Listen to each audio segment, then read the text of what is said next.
always look at something like that and say, okay, why is this being offered? Is this good for me?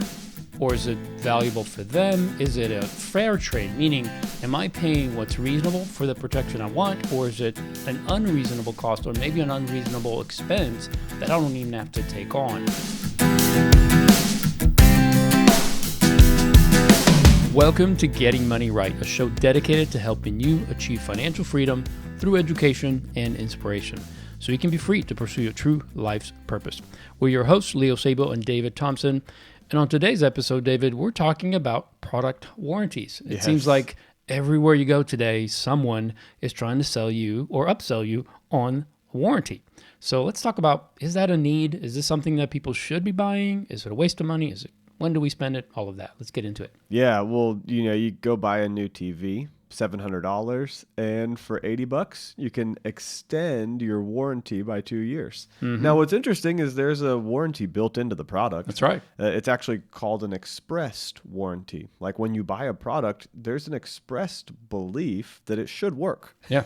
It shouldn't break down next week when you buy something. That's right. So you're buying an extended warranty for 2 years, or you could buy a 5-year extended warranty for $140, which is about 20% of the actual cost of the product. Mm-hmm. And so that's on a TV, on iPhones. You can buy Apple Care and extended warranties, right? And so you can get $149 just to cover accidental damage, or for $249, you can include theft and loss of a phone.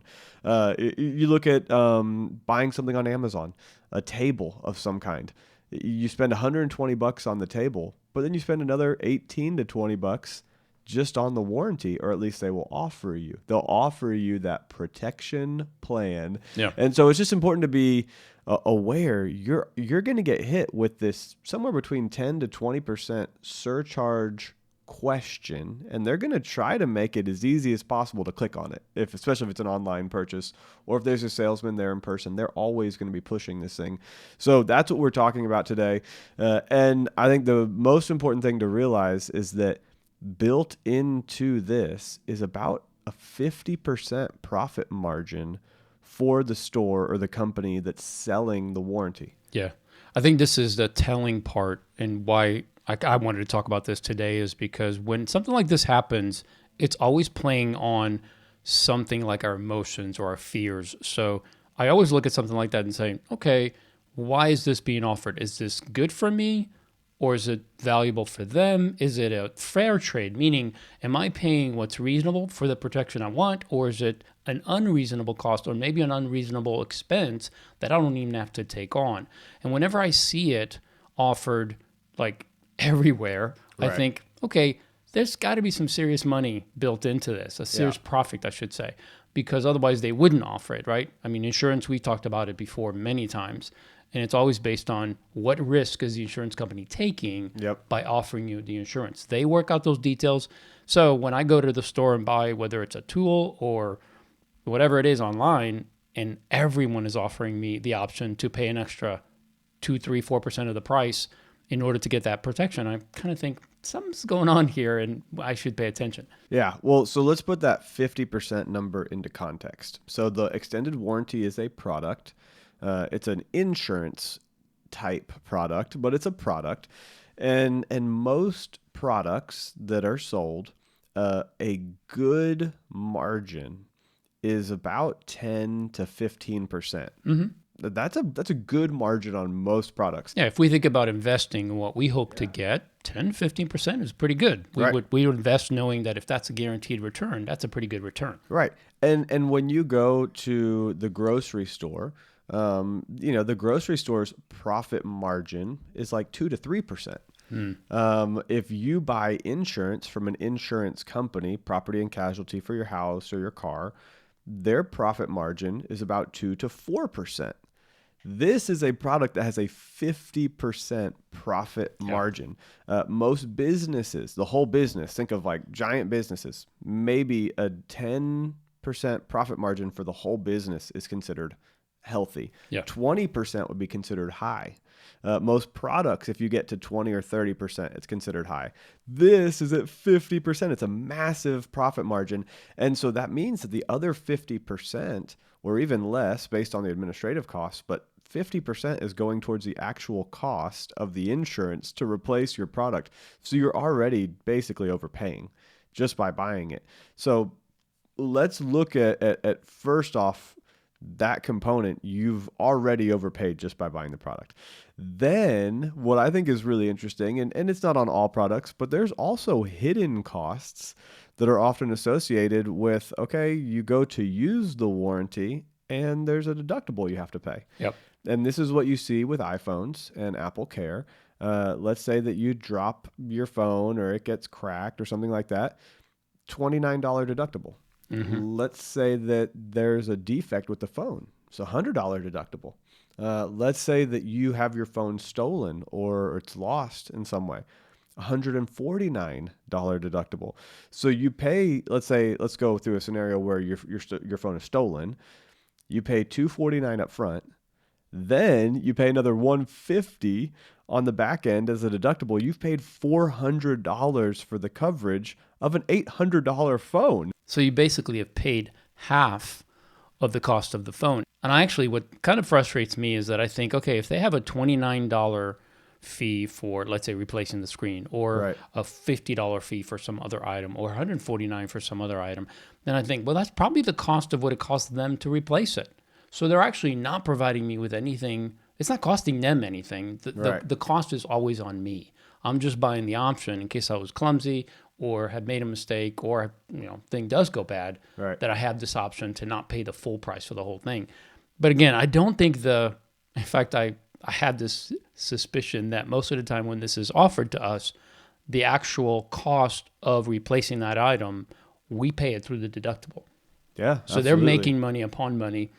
And that's not always the case, but I think a majority of the time it's an unnecessary purchase. Yeah, well, and the reason you know that is typically true, and again, these are general scenarios. There's always unique one-offs, but generally the cost to repair a single issue is about the same cost as the deductible or the cost of the insurance that you're paying for in the first place, or the warranty. It's not really insurance, it's an extended warranty, but if you're paying $100 for that extended warranty, well, it usually costs $100 to go get it repaired if it's a computer, at a computer repair shop. If it's a cracked screen and you're paying already up front $100 for the coverage and then another $29 to actually repair it, that's $130. Well, $130, you can go to any screen repair place and typically have it replaced for less than $139. Yeah. So the fact that you're prepaying for an accident that may never come. Exactly. Now, if you are super prone to accidents and you are highly forgetful, that's going to cost you a lot of money in your general life. So you might want to start to work on that. But if you are the kind of person that leaves your phone all over the place and drops it 5 times a day and eventually it's going to crack and break, it can make sense for you to have this coverage. There are those few that you need this. I have a daughter that's like this, and if she doesn't have it, within literally 2 or 3 weeks of buying a phone, she cracks a screen. So for her, we actually built that into our plan. Yeah, build it into the cost, right? Because it just ended up costing more money if she didn't do it. Yeah. So here's the thing. We are not across the board saying you should never, ever buy any kind of extended warranty. You have to look at your personal situation. But what we wanted to warn you about was the fact that almost right off the bat, you're overpaying because it's a 50% profit margin. On top of that, usually the cost of a repair is about the same amount that you're paying for the coverage, which means that you're basically prepaying for an assumed accident that's going to happen. So here's how I handle it. Personally, we have built into our budget an amount of cash that we set aside every month. And I say cash, it used to be cash into an envelope. Mm-hmm. Now it is, cash into a bank account. So it's not physical cash, but it is money. So we pre-set aside money every month. That includes the cost of buying a new phone every 2 to 3 years, plus some extra margin for when a phone gets broken or something happens to it. And so we set that aside every month. So first off, we put it in our budget. So just like Leo said, put this in your budget, hands down, spend on purpose.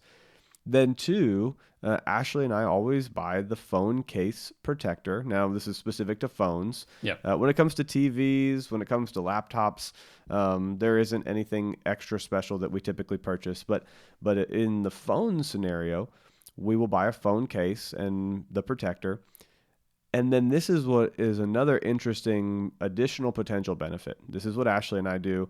You don't have to do it this way, but we do have a credit card that offers extended warranty protection. It adds an extra year to the current expressed warranty that's on every product. And if we pay for our cell phone every month using that card, we pay for the normal cell phone bill, then they will actually cover up to $600 if it ever gets lost or stolen with, let's see, I believe it is a $25 deductible. Wow. So it's even cheaper. It's cheaper than Apple Care. So, you still have to go through the forms and fill everything out if something happens, but it is a backup way to handle an unexpected loss. And adding in that extended warranty on those other products. The thing for Ashley and I is, we put the cash in the budget for these products. We take pretty good care of our stuff. We don't put our stuff at risk very often. We do put the cases on our phones. We make sure that our TV isn't in the middle of the action of our house where it's going to get knocked over or broken.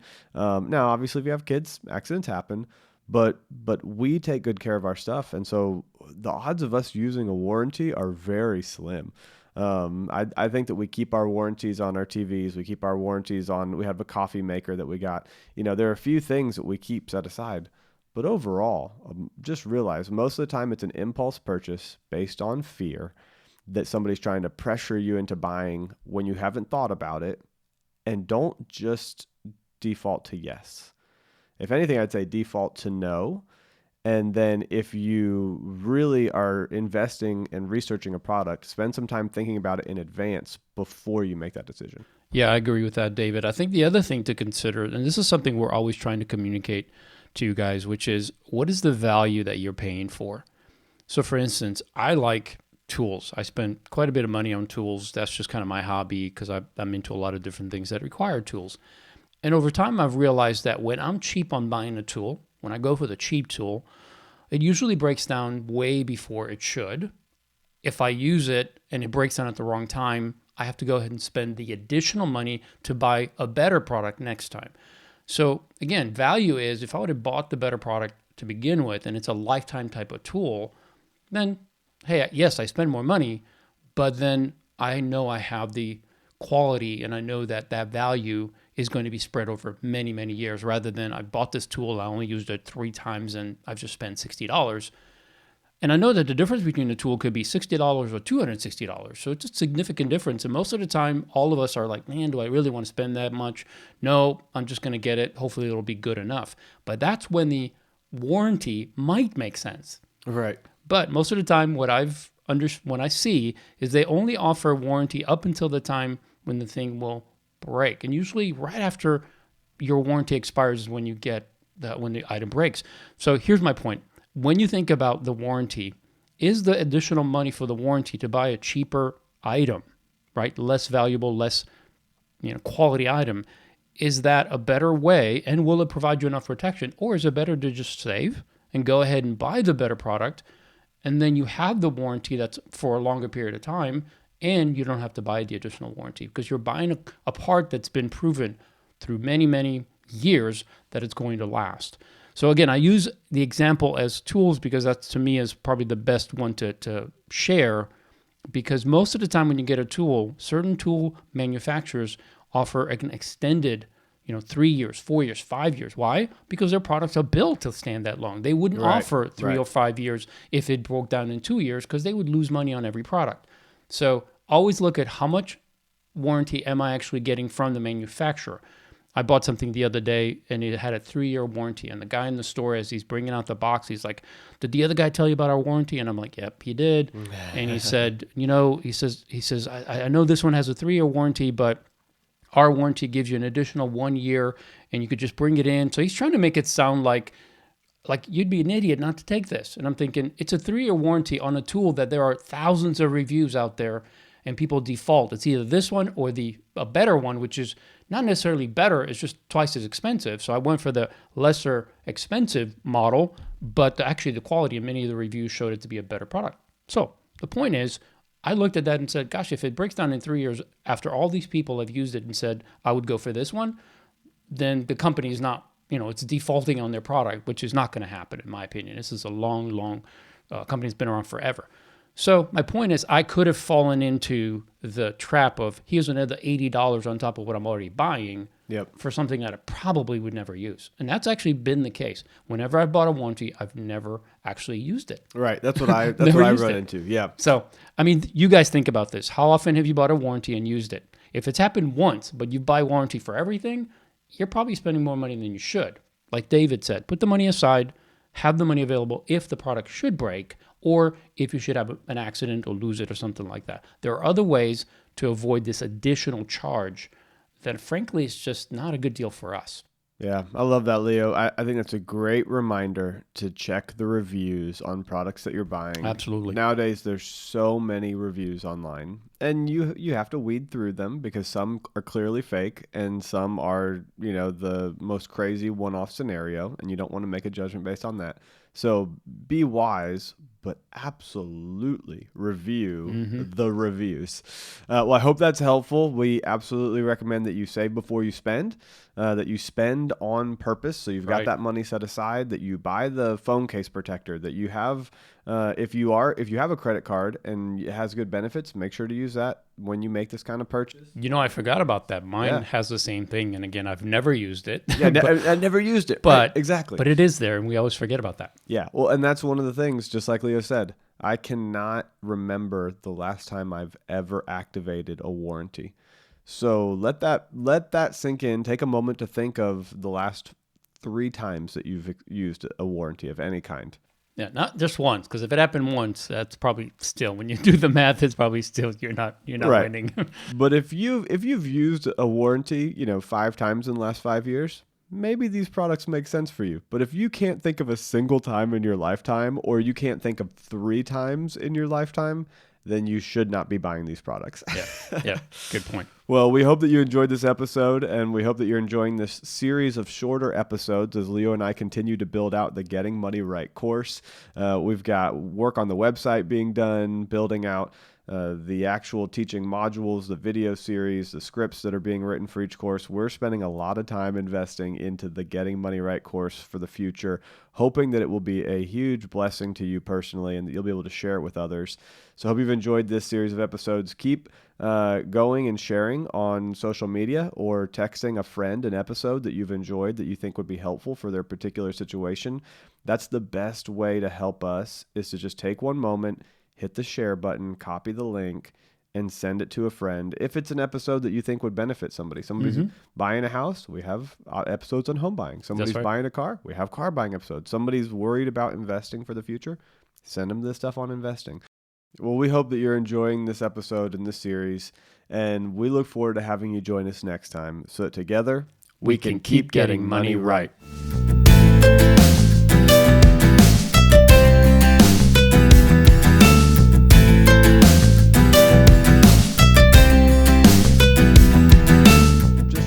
Most of the time it's an impulse purchase based on fear that somebody's trying to pressure you into buying when you haven't thought about it.